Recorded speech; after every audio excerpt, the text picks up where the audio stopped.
السلام علیکم میرے تمام ویورز کو میرا سلام۔ اللہم صلی علی محمد و آل محمد۔ شروع کرتا ہوں اللہ کے نام سے جو بڑا مہربان اور نہایت رحم کرنے والا ہے۔ پروردگار عالم سے دعا ہے اپنے پیارے نبی محمد مصطفیٰ صلی اللہ علیہ وسلم اور ان کے آل کے صدقے میرے جتنے بھی سبسکرائبرز اور ویورز ہیں تمام کو پروردگار عالم اپنے امان میں رکھے اور ان کی حفاظت کرے اور ہمارے بچوں کی حفاظت کرے، اور پروردگار سے دعا ہے کہ اپنے محمد و آل محمد کے صدقے ہمارے مالی حالات جو مشکلات کا شکار ہیں اللہ ان میں بہتری لائے اور ہمیں جو اصل صراط مستقیم ہے اس پر چلنے کی توفیق عطا فرمائے۔ اب آج کی میری جو یہ ویڈیو ہے، ٹھیک ہے، اس کا ٹاپک ہے، کئی کو ہو سکتا ہے بہت سارے لوگ ہیں جن کو اعتراض بھی ہو میری بات پر، مگر جو حقیقت ہے وہی میں بیان کروں گا، اور اگر دلیل دینی پڑے تو دلیل دینے کو بھی تیار ہوں۔ غور سے سنیے گا، اور کیونکہ یہ بہت ساری ایسی چیزیں ہیں جو ہمارے یعنی آج کی ویڈیو میں میری ایسی بہت سی باتیں جو ہمارے لیے کل یعنی ہمارے آنے والے کل کے لیے یعنی مرنے کے بعد جو کل ہوتا ہے اس کے لیے بہت اچھی اور فائدہ مند ہوں گی، ٹھیک ہے۔ اب قرآن میں بھی موجود ہے اللہ کل شیء قدیر کے ترجمہ ہے کہ اللہ ہر چیز پر قادر ہے، بے شک اللہ ہر چیز پر قادر ہے، تمام قدرت اسی کی ہے، تمام طاقت اسی کی ہے، تمام عظمت اسی کی ہے، ٹھیک ہے نا۔ تو اس میں کوئی دو رائے نہیں ہے اور نہ ہی کوئی شک کی گنجائش ہے۔ تو پروردگار ہمارا مالک ہے، ہمارا آقا ہے، سب کچھ بنانے والا ہے۔ یہاں تک کہا گیا ہے کہ اللہ جو ہے ہماری شہرت سے بھی زیادہ ہم سے قریب ہے، ٹھیک ہے۔ وہ ہر چیز پر قدرت رکھتا ہے، ہر چیز دیکھتا ہے، ہر چیز سنتا ہے، ہر چیز اس کے علم میں ہوتی ہے، چاہے وہ زمین کے اندر ہو رہی ہو یا زمین سے باہر ہو رہی ہو، تمام چیزوں کا اسے علم ہر وقت ہوتا ہے۔ مگر یہاں پر ایک چیز آ جاتی ہے کہ کیا اللہ یعنی یہ میرا سوال ہے کہ کیا اللہ ہر چیز پر قادر ہے؟ تو اگر ایسی بات ہے تو پھر دوزخ کا مقصد کیا، جنت کا مقصد کیا؟ اللہ ہر چیز پر قادر ہے تو دوزخ کیوں بنائی اللہ نے، پھر جنت کیوں بنائی اللہ نے؟ یہ جو سزائیں ہوتی ہیں جو اسلام میں قرآن نے جو سزائیں مقرر کی ہیں وہ کیوں ہیں؟ اللہ تو ہر چیز پر قادر ہے، چاہے تو گناہ کرنے سے روک دے، چاہے تو پہلی چیز تو یہ کہ گناہ کا کوئی سوال ہی پیدا نہیں ہوتا، جو کروا رہا ہے اللہ ہی کروا رہا ہے نا۔ کیونکہ میں نے کافی لوگوں سے جب میری بات ہوئی انہوں نے کہا سب کچھ اللہ کے حکم سے ہوتا ہے، اللہ ہی کرواتا ہے، اللہ ہی کرتا ہے۔ تو بھائی ایسا نہیں ہے، دو چیزیں دنیا میں ایسی ہیں جو اللہ کی دسترس میں نہیں ہیں، اللہ کے یعنی اللہ نے اپنے وہاں حقوق کو محدود کر دیا۔ قادر مطلق ہے، ہر چیز کر سکتا ہے، مگر ان جگہوں پر آ کر اللہ نے اپنے حقوق، اپنا جو حق ہے، اپنی جو قدرت ہے اسے محدود کر دیا خود اپنی مرضی سے، ٹھیک ہے۔ اب وہ دو چیزیں کون سی ہیں؟ ایک تو ہے شیطان۔ جب آدم علیہ السلام کو اللہ نے سجدہ کرنے کو کہا، بنی انسانیت کو، وہ اکیلے آدم علیہ السلام نہیں تھے، وہ پوری انسانیت تھی، وہ اہل بیت تھے، وہ سب تھے، ٹھیک ہے، سوائے گناہ گاروں کے۔ جتنے بھی متقین تھے ان سب کو شیطان کو کہا تھا کہ آپ سجدہ کرو آدم علیہ السلام کی شکل میں، تو شیطان نے منع کیا کہ میں اس انسان کو کیوں سجدہ کروں، یہ تو مٹی کا بنا ہوا ہے، میں اسے سجدہ نہیں کروں گا، میں بڑا متقی ہوں، میں بڑا عبادت گزار ہوں اللہ آپ کا، تو میں نہیں کروں گا۔ تو اللہ نے کہا ٹھیک ہے بھی دفع ہو جائے یہاں سے، تو شیطان منحوس ہے، تو مردود ہے۔ تو شیطان نے اللہ نے پھر اسے اجازت دی، اس نے اللہ سے اجازت مانگی کہ قیامت تک مجھے زندہ رہنے کی تو اجازت دے، اور میں دیکھتا ہوں تیرا یہ انسان کس طرح تیرے بنائے ہوئے راستے پر جس کو صراط مستقیم کہتے ہیں وہ اس پر چلتا ہے، میں اس کو صراط مستقیم کے اوپر بیٹھ کر اس کو میں ہلاؤں گا، اس کو آگے سے بھی اس پہ وار کروں گا، اس کو پیچھے سے بھی وار کروں گا، دائیں سے بھی بائیں سے بھی اس پہ وار کروں گا۔ اللہ نے کہا ٹھیک ہے، میں دیکھتا ہوں کیسے تو میرے محبوب کو یا میرے جو چاہنے والے ہیں جو مجھ سے پیار کرنے والے ان کو تو کیسے ہے اپنی جگہ سے صراط مستقیم سے ہٹا سکتا ہے، ٹھیک ہے نا۔ یاد رکھیے گا کہ 4 جگہیں شیطان نے گنوائی تھیں، قرآن میں بھی موجود ہے، اور عالم دین ہے جو ان کا بھی یہی فرمان ہے کہ 4 جگہیں، 4 سمت جو تھی، ڈائریکشنز جو تھیں وہ شیطان نے کاؤنٹ کروائی تھیں، ایک آگے سے، ایک پیچھے سے، ایک دائیں سے، ایک بائیں سے، ٹھیک ہے نا۔ شیطان تھا نا، جاہل تھا، اللہ جتنا علم نہیں تھا، اس کے بعد 2 جگہ جو 2 خاص سمت تھی وہ اس نے چھوڑ دی، ٹھیک ہے نا، ایک نیچے والی اور ایک اوپر والی، جہاں سے اللہ کی رحمتیں 24 گھنٹے کیا ہر وقت دنیا کے اوپر آتی رہتی ہے، فرشتے بھی اوپر سے آتے ہیں، بارشیں بھی اوپر سے آتی ہیں، روشنی بھی اوپر سے آتی ہے، جتنی بھی اللہ کی اوپر سے آنے والی نعمتیں رحمتیں ساری اوپر سے آتی ہیں، ٹھیک ہے، شیطان اس میں دخل دے ہی نہیں سکتا ہے. اس کا وعدہ تھا چار سمت کا، وہ چاروں سمت گھیر کے بیٹھا ہوا ہے. نیچے سے زمین کی بات کرتے ہیں، جو یعنی انسان کے پیروں تلے جو جگہ ہے اسے نیچے سے کہوں گا، تو وہاں سے اللہ اناج دیتا ہے، ہمیں رزق دیتا ہے، قادر ہے، بے شک اللہ بہتر رزق دینے والا ہے. یہ بھی قرآن میں موجود ہے. تو اللہ پاک عالموں کا عالم ہے، بہت بڑی قدرت والا ہے، مگر اس نے یہاں پر آ کر شیطان سے معاہدہ کیا کہ تمہیں میں نہیں روکوں گا، جتنا چاہے تم میرے بندوں کو بھڑکانا چاہو بھڑکاؤ، جو میرے ہوں گے وہ کبھی نہیں بھڑکاوے میں آئیں گے. ٹھیک ہے نا، بہکاوے میں یعنی. تو اب دوسری ایک چیز تو ہوگی شیطان پر اللہ نے اپنی قدرت کو محدود کر دیا. دوسری چیز ہے گناہ جو انسان کرتا ہے. ٹھیک ہے نا، مثال کے طور پر قرآن میں ہے کہ اگر ایک انسان کو، یہ نہیں کہا گیا مسلمان کو، انسان کہا گیا. ٹھیک ہے، اگر ایک انسان کو قتل کرو گے تو مطلب ہے پوری انسانیت کا قتل. ٹھیک ہے، اللہ نے تو منع کیا نا. اب کرنے والا کون ہے؟ انسان نے اگر قتل کیا تو اس کا ذمہ دار اللہ تو نہیں ہے نا میرے بھائی، اس کا ذمہ دار تو انسان خود ہے نا. انسان نے یہ راستہ چنا اور قتل کیا، یا اپنے آپ کو برباد کیا، اپنے لیے اس نے دوزخ سمیٹی، اپنے لیے اس نے دوزخ کمائی. تو بھائی دو چیزیں جو ہیں، پہلی ہو گئی شیطان، دوسرا ہو گیا گناہ. یہ اللہ نے ان دونوں چیزوں پر اپنی قدرت کو محدود کیا ہوا ہے. ٹھیک ہے نا. اگر انسان گناہ کرے گا تو اللہ نے کھل کر بتایا ہے، پورا ہی قرآن تقریباً اسی چیز پر ہے کہ اٹھا کے دوزخ میں ڈالوں گا. جزا سزا کا دن ہوگا، قیامت کا دن ہوگا، حساب کتاب ہوگا. اللہ نے کھل کر اپنے پیارے نبی نور خدا صلی اللہ علیہ وسلم کے ذریعے ہم تک قرآن کو پہنچا دیا کہ بھائی ہر چیز کلیئر کر دی کہ کیا گناہ کرو گے یعنی میرے حکم کے خلاف جاؤ گے تو کیا ہوگا، شیطان کی پیروی کرو گے تو کیا ہوگا، سب کچھ اللہ نے بتا دیا. اب یہ کہنا، کئی ایسے بھی ہیں لوگ دنیا میں، کیا مسلمانوں میں کئی ایسے بھی لوگ ہیں جو کہتے ہیں اپنے گناہ اللہ پر ڈال دیتے ہیں کہ بھائی اللہ کے حکم سے ہوا. اللہ کے حکم سے کیسے ہوا؟ اللہ نے تو نہیں کہا. اللہ نے تو حکم دیا گناہ نہیں کرو، غلط راستے پر نہیں جاؤ. اب کوئی مر گیا، کسی نے جان کر کسی کو قتل کر دیا، تو لوگ کہتے ہیں وقت آ گیا تھا، مر گیا. بھائی کیسے وقت آ گیا تھا؟ بھائی ایک چیز تو ہے نا سوچنے کی، کیسے وقت آ گیا؟ اللہ کا حکم تھا، مر گیا. کیسا اللہ کا حکم تھا؟ اللہ نے تو نہیں کہا نا کہ اس کو مارو، بندوق سے گولی سے مارو، چاقو سے مارو، گاڑی کے نیچے دے کر مارو، زہر دے کر مارو، کسی بھی طرح مارو. اللہ نے تو نہیں کہا نا کہ مارو. اللہ نے تو کہا ہے ایک کو مارو گے تو انسانیت کا قتل ہے. تو کئی ایسے مسلمان بھی ہیں دنیا میں جو قرآن کو پڑھتے ہیں، سمجھتے ہیں، اس کے باوجود اپنے سارے کے سارے گناہ اٹھا کر اللہ پر ڈال دیتے ہیں اور اللہ کو سزاوار ثابت کرنے کی پوری کوششیں کرتے ہیں کہ قرآن میں موجود ہے اللہ ہر چیز پر قادر ہے. تو بھائی اللہ گناہوں پر قادر نہیں ہے. ہمارے ماں باپ اگر مسلمان ہیں، یعنی مسلمان نام کے مسلمان نہیں، کیونکہ اب مسلمانوں میں بہت سارے یہودی بھی گھسے ہوئے جو اپنے آپ کو مسلمان کہتے ہیں، مگر مسلمانوں کو آہستہ آہستہ برباد کر رہے ہیں دھمک کی طرح. ٹھیک ہے، جو مسلمان اپنے بچوں کے کانوں میں اذان دیتے ہیں، اب وہ اذان جو ہے ہمیں گناہوں سے پہلے جھنجھوڑتی ہے، ہمیں روکتی ہے. جو اقامت دی جاتی ہے بچپن میں، وہ مرتے دم تک ہمارے کانوں میں گونجتی رہتی ہے، ہمارے دماغ میں، ہمارے ضمیر میں وہ اس طرح بسا دیتا ہے اللہ اسے کہ جب بھی ہم غلط راستے کی طرف جانے لگتے ہیں تو اللہ کا وہ کلام جو ہے، اذان جو ہے، وہ ہمیں جھنجھوڑتی ہے، ہمیں ایک لمحے کے لیے روکتی ہے.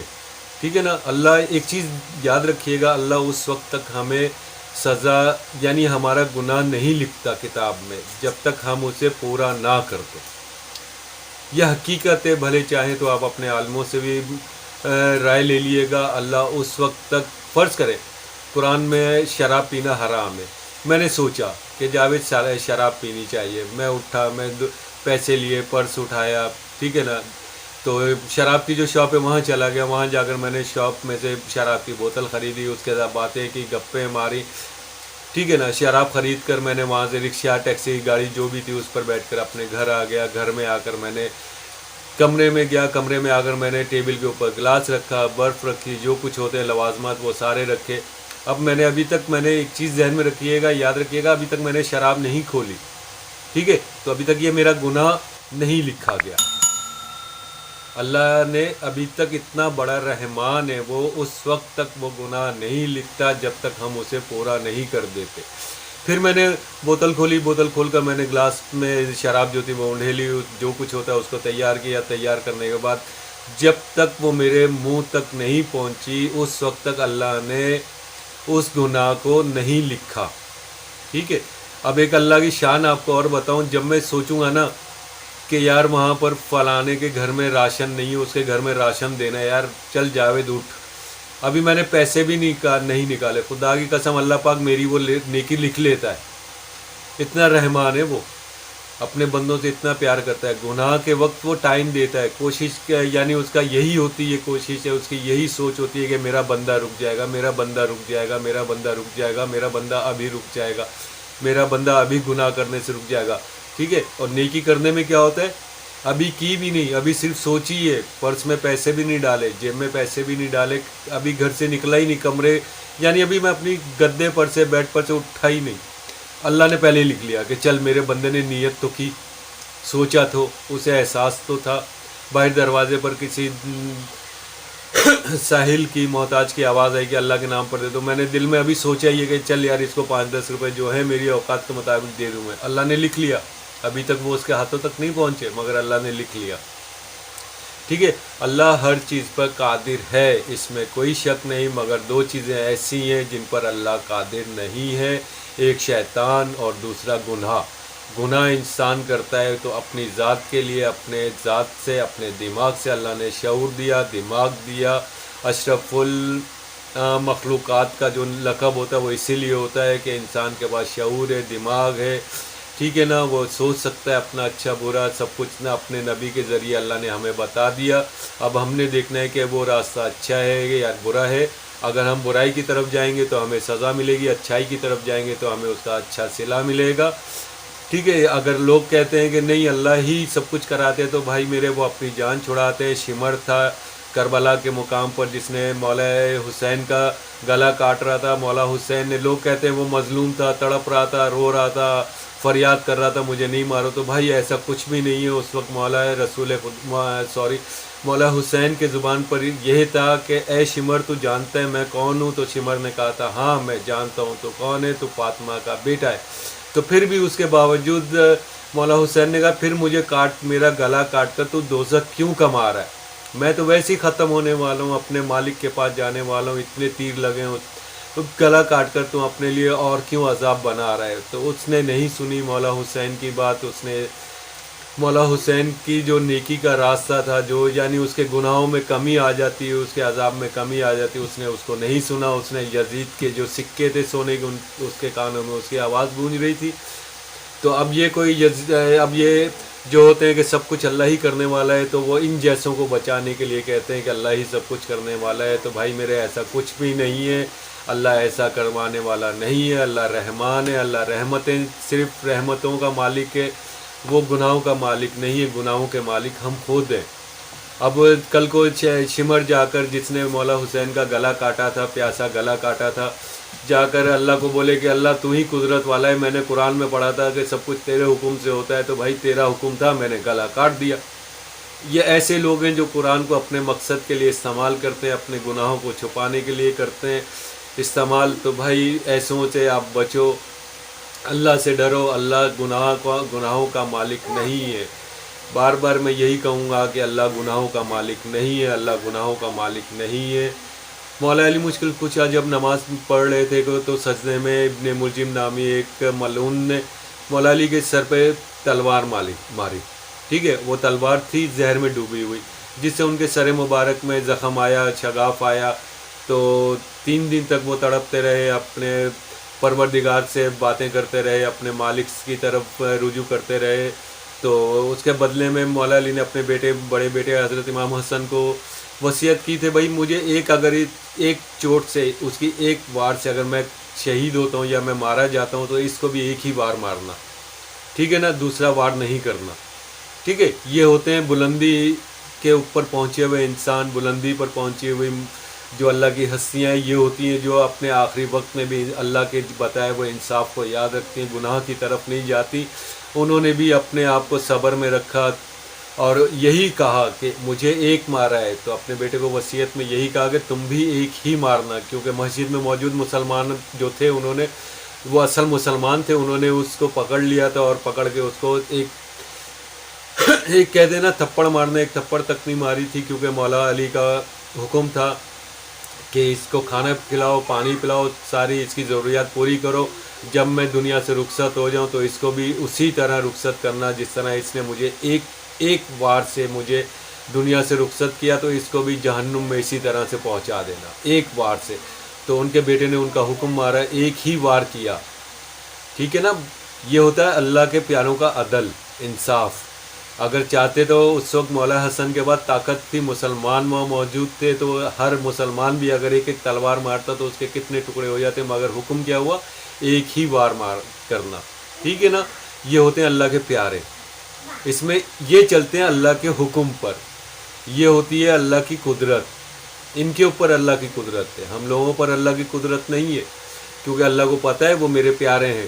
میرے رسول خدا صلی اللہ علیہ وسلم کو اگر کوئی بولے کہ ان پر اللہ کی قدرت نہیں ہو، تو بھائی ان پر 100% اللہ کی قدرت ہے، ان پر 100% اللہ کی قدرت ہے، کیونکہ ان کو پتہ ہے کہ یہ میرے محبوب ہے، یہ گناہ کی طرف جائیں گے ہی نہیں۔ ہم نماز پڑھتے ہیں، سجدے کرتے ہیں، 100 میں سے کوئی ایک ہوگا جو اللہ سے دعا کرتا ہو نماز کے بعد کہ پروردگار مجھے گناہوں سے محفوظ رکھ۔ سارے یہی دعا کرتے ہیں کہ پروردگار جس کی شادی نہیں ہوئی اچھی سی بیوی دے دے، پروردگار گاڑی نہیں ہے گاڑی دے دے، پروردگار پیسے نہیں ہے پیسے دے دے۔ کوئی بھی ایسا نہیں ہوتا جو کہتا ہو کہ مجھے محمد مصطفیٰ صلی اللہ علیہ وسلم کا پیار دے دے، پیار دے دے، محمد والے محمد کا پیار دے دے، اولاد محمد کا پیار دے دے۔ کوئی بھی ایسا نہیں ملے گا، 100 میں سے کوئی ایک مل جائے تو مل جائے، ورنہ نہیں ملے گا۔ سارے گاڑی بنگلے جائیدادیں اور بیویاں ہی مانگ رہے ہوتے ہیں، ٹھیک ہے نا۔ تو اللہ کے پیارے یہ ہوتے ہیں جن پر اللہ کی قدرت ہوتی ہے۔ نبی پاک نے جب بھی مانگا اللہ سے استغفار مانگی، ان کے پیاروں نے جب بھی مانگا، صحابہ رسول خدا نے جب بھی اللہ سے مانگا استغفار مانگی، محمد مصطفیٰ کا پیار مانگا، اولاد محمد مصطفیٰ صلی اللہ علیہ وسلم کا پیار مانگا۔ ان کے اوپر اللہ کی پوری قدرت ہوتی ہے، اللہ کی ساری مرضی ان کے ہاتھوں میں ہوتی ہے۔ اصحاب ائمہ طاہرین علیہ السلام ہے، انہوں نے بھی جب بھی مانگا اللہ سے تو اصحاب رسول خدا کا پیار مانگا، رسول خدا کا پیار مانگا، اولاد رسول کا پیار مانگا۔ تو بھائی ان جگہوں پہ اللہ کی قدرت 100% ہوتی ہے۔ ہم جیسے گناہ گاروں پر اللہ کی قدرت 100% نہیں ہوتی۔ اللہ نے اپنی قدرت محدود کی ہے کہ دیکھیں کہ یہ بندہ جو ہے یہ گناہ کی طرف جاتا ہے یا جنت کی طرف جاتا ہے، کیونکہ اللہ عادل ہے، اللہ نے انصاف کرنا ہے، عدل کرنا ہے۔ تو وہ کبھی بھی ایسا نہیں ہو سکتا کہ خود قتل کروائے اور خود ہی اٹھا کر جہنم میں ڈال دے، خود چوری کروائے اور خود ہی اٹھا کر جہنم میں ڈال دے۔ یہ انصاف یا عدل تو نہیں ہوا نا۔ اللہ نے سب کچھ ہمارے اوپر چھوڑا ہوا ہے، ہمارے دماغ میں چھوڑا ہے کہ بھائی ہم گناہ کریں یا پھر ہم نیکی کریں، اس کی سزا ہمیں ضرور ملنی ہے۔ تو اپنے آپ کو یہ کہہ کر اپنی گناہوں کو نہ چھپائیں یا چھپانے کی کوشش نہ کریں، یا یہ سوچ کر گناہ نہ کریں کہ اللہ کروا رہا ہے جو کروا رہا ہے، ٹھیک ہے نا۔ اللہ سے یہ دعا ہے کہ اپنے محمد مصطفیٰ صلی اللہ علیہ وسلم کے صدقے، ان کی آل کے صدقے ہمیں گناہوں سے محفوظ رکھ، اور ہمارے دلوں میں آل محمد اور محمد مصطفیٰ صلی اللہ علیہ وسلم کا پیار پیدا کرے پروردگار۔ اور جن ماؤں کی گودیں اجڑ گئی ہیں آج کل کے حالات کے حساب سے، اللہ انہیں صبر عطا کرے۔ اور بہت برے حالات ہو چکے ہیں پوری دنیا کے، کیونکہ ہم نے محمد والے محمد کو چھوڑ دیا۔ ہم نے بہت بڑا گناہ کیا، محمد والے محمد کو چھوڑ کر، ان کو بھلا کر، ان کے احکامات بھلا کر ہم نے بہت بڑا گناہ کیا، جس کی یہ سزا ہے، یا سزا ہے کہیں یا جو بھی کہیں، جو ہم پر یہ برا یا سخت وقت ہے، یہ صرف اسی وجہ سے ہے۔ تو ہم اللہ سے یہی دعا کریں گے پروردگار عالم ہمیں محمد و آل محمد کے بتائے ہوئے راستے پر چلنے کی توفیق عطا فرما۔ بے شک وہ توفیق عطا تو وہ فرمانے والا نہیں ہے، ہم نے خود توفیق کرنی ہے، ہم نے خود اٹھ کے فجر کی نماز پڑھنی ہے۔ اللہ نے تو آ کر ہمیں نہیں اٹھانا نا بھائی۔ چلو پھر بھی دنیا دعا کرتی ہے تو ہم بھی دعا کر لیتے ہیں، محمد و آل محمد کے صدقے ہمارے دلوں میں محمد و آل محمد کا پیار پیدا کرے۔ اللہم صلی علی محمد و آل محمد۔